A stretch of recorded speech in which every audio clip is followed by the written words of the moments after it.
Hi, welcome back to my channel, Cook With Me, Sabrina B. In this video, I'm going to share with you more of what I cook and what I eat. So here is a native green, it's called katuk. It's similar to spinach. And in this video, I'm going to be making ceviche. I'm going to be making chocolate.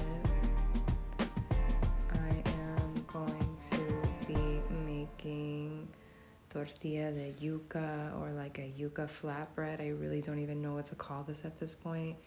I'm also going to be making a Thai inspired larb, and as part of my meal prep I always have beans.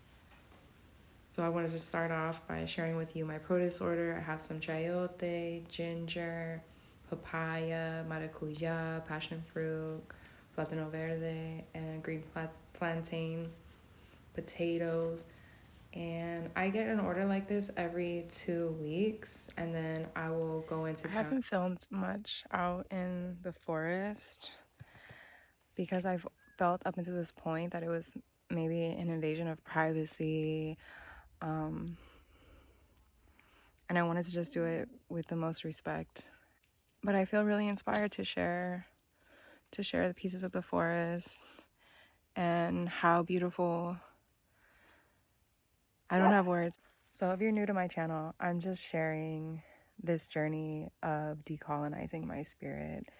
And decolonizing the spirit is really about remembering that I'm not separate from Earth, remembering that I have a responsibility to consume with consciousness, that I have a responsibility to feel good. Being in nature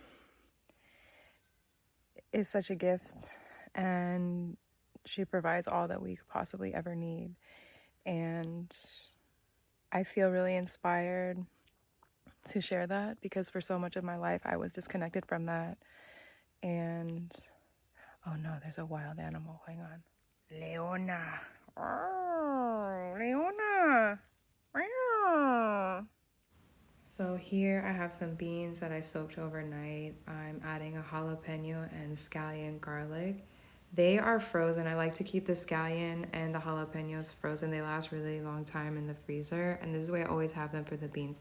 This there is called hoja de santa. It's a native plant, and it adds such a depth of flavor to the beans.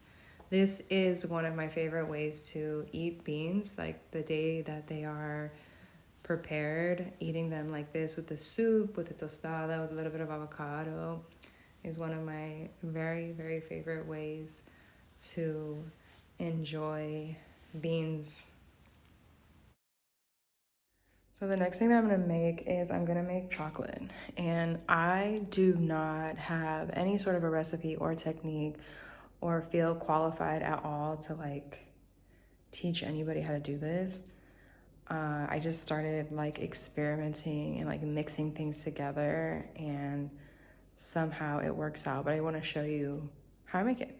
I watched a lot of videos on YouTube on how to make chocolate like the most simple way, and you basically need cacao, and you can have it in different forms. You need a sweetener, salt, a fat, something to pour, and I like to use this rubber spatula. So the first thing that I'm going to do is I'm going to take this raw sugar and I'm gonna add a little bit of water so that I can melt the sugar. And I'm doing this at a very low heat, low and slow. Next, I add the coconut oil. And as you can see, it's this wild, weird concoction. And then I just start pouring in the cacao powder and the salt, and I just start mixing it until it all comes together. Now, like I said, I do not have a recipe. I wing it. Every single time the chocolate comes out differently, but it's always good. And you can see, look, it looks all nice. And from here, I pop it into the freezer. And here is my little chocolate bar. And I'm telling you, it is so amazing. Next, I'm going to be making these yuca tortilla de yuca flatbread. I have no idea what to call this. So first thing you need to do is you need to start by preparing the fresh cassava, the fresh yuca. I mashed it with the back of a fork. And now I'm just going to add some dry yucca flower. And here I'm stirring it with this, but it's better to just get in there with your hands. I have seen recipes where you don't even need to add the flour. I'm just not there yet. Like when I'm telling you, I'm like still learning. I don't even know what it is that I'm making. I just know that I am not eating gluten right now and it feels really good. However, I want bread, like I want a tortilla, I want something. So this is like satisfying that need. And like I said, I'm basically asking the ancestors for permission on this one. I have no idea what it is that I'm doing, except I don't know, somehow it's coming together with practice. And the thing with the yuca is it's really sticky, so you need to, once the dough comes together, to add a little bit of water to your hand, and this is gonna help.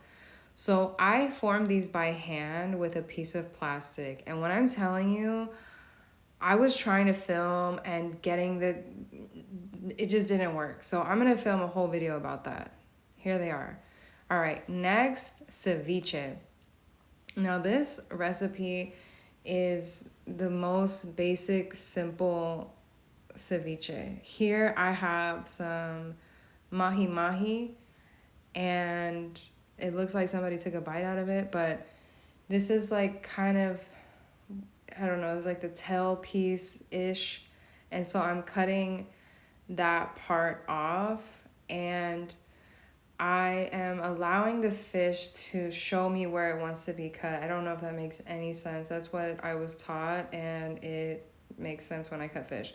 So I'm just cutting the like little sinewy parts off, and that I will cook and give to my little dog. And this piece here, I will prepare later and cook and eat it fresh. And the other piece I'm gonna use for the ceviche. So I gotta be really honest with you right now. I only like small batch ceviche. If you know, you know. Low key, I don't even really like it when other people make it. And I'm not saying that like people don't know how to make it. I'm just saying I'm kind of like that about ceviche. Like I want to make it myself. I want to make a small batch. I almost kind of want to like eat it alone. Like it's just like my thing. Fun fact, I made this for myself on my birthday. Happy birthday to me. 38 trips around the sun. And I'm just slicing it against the grain. I tried to show you that, but I'm still working on figuring out these angles. And I'm just dicing it up. When I tell you this is the most complicated recipe or technique for ceviche, I'm telling you it is, but it's worth it. So after the fish has been chopped, I take half of a lime and I take the juice of half an orange. So this is more of like a sour orange. It's not like an orange that I had in the United States where it's like a little bit sweeter. This is a bit more of a sour orange. Okay, maybe I put a little bit more than half a lime in there. And this is it. I mix this up, and I don't even put salt in this point, and it goes into the fridge. And I let it like kind of do its thing. Next, I chop up all the veggies, and I'm talking like this is like 2 hours later. I don't even like to add the salt with the acid in the fish because I feel like it changes the texture of the ceviche. And so here it is after about 2 hours. Now I'm going to add the salt. Once it started to cook and break down, and here I'm adding all the veg, checking again for the salt once I add the veg. Now this is going back into the fridge, and this is going to chill a little bit. Like you don't want to mix it too much. You don't want to touch it too much. A lot of love needs to go into the small batch ceviche. Okay, a little bit more salt. Don't forget to taste it. Now, here we go. This is a ceviche after like 4 or 5 hours and a lot of love. Now, So here I'm adding a little bit of soy and a little bit of olive oil. Now this is not a traditional ceviche to the region in which I'm living and staying. This is more of like a, Japanese Euro flair. However, it is so delicious. In Ecuador, they add peanuts to their ceviche. And when I tell you, peanuts, Tabasco, ooh, the ceviche was fire. So next I'm making a Thai-inspired larb. This is not a traditional recipe by any means. So what I'm doing is I have some chopped garlic and ginger, and I'm frying that in a little bit of oil. I'm gonna add chiles. I'm gonna add the meat, and then off camera I added all of the katuk. I'm adding a little bit of soy, and I'm also gonna add some honey. What I love about this dish is traditionally it's using and balancing sweet, sour, savory, spicy. So the first day I ate the larb, which is some steamed rice. So how I'm remixing this recipe is now I'm gonna make some crispy rice. So I'm taking day-old rice and I'm gonna fry that in a little bit of coconut oil so it gets really crunchy.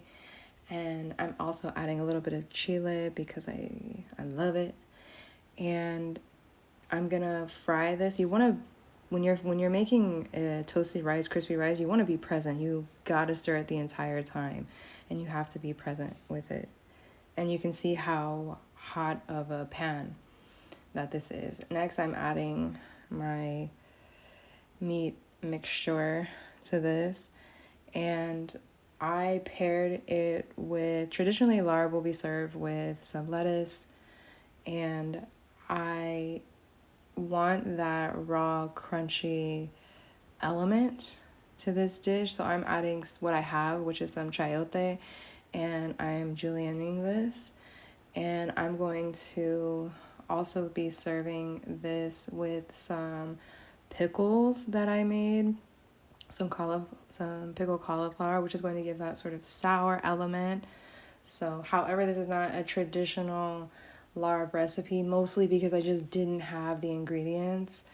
I just made a inspired version of it, and I'm going to serve it with a little bit of this carrot ginger Japanese dressing, and I'm also gonna have it with some peanuts. This is really great for meal prep.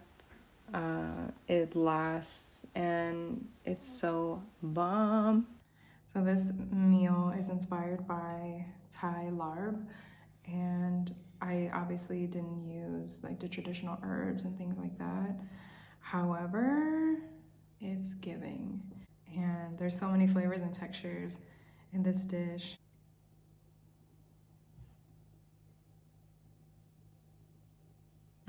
Buen provecho.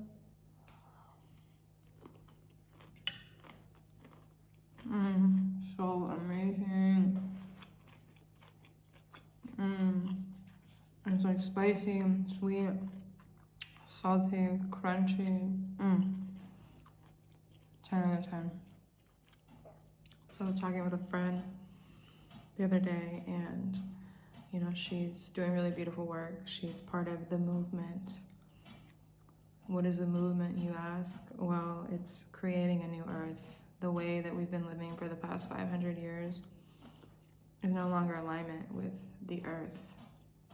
It's no longer in alignment with humanity. We cannot continue to consume this way. Our lives have to have deeper purpose, deeper meaning beyond things and consuming. And I share decolonizing the spirit, decolonizing myself, because I believe that this is a true path to our purpose, our mission, our collective liberation. And we were saying, like, it's not perfect. And are we ever going to be able to fully 100% decolonize ourselves? It feels, and it is, a lifelong commitment. It's a generational commitment. And it's not perfect, not at all. As hard as I try and as committed as I am, it's imperfect.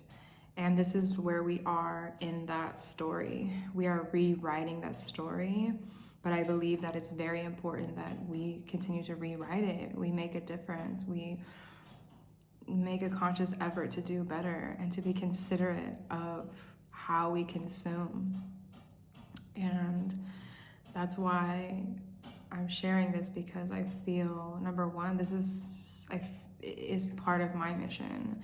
And how do I know that it's part of my mission and part of my purpose? It's because it is the thing that makes me the most angry. It's the thing that I wish I could change the most.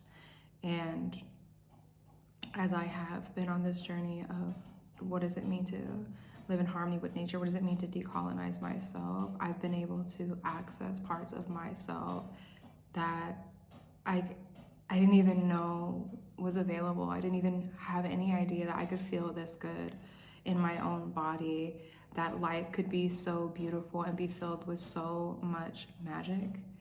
And yeah, decolonizing the spirit. That is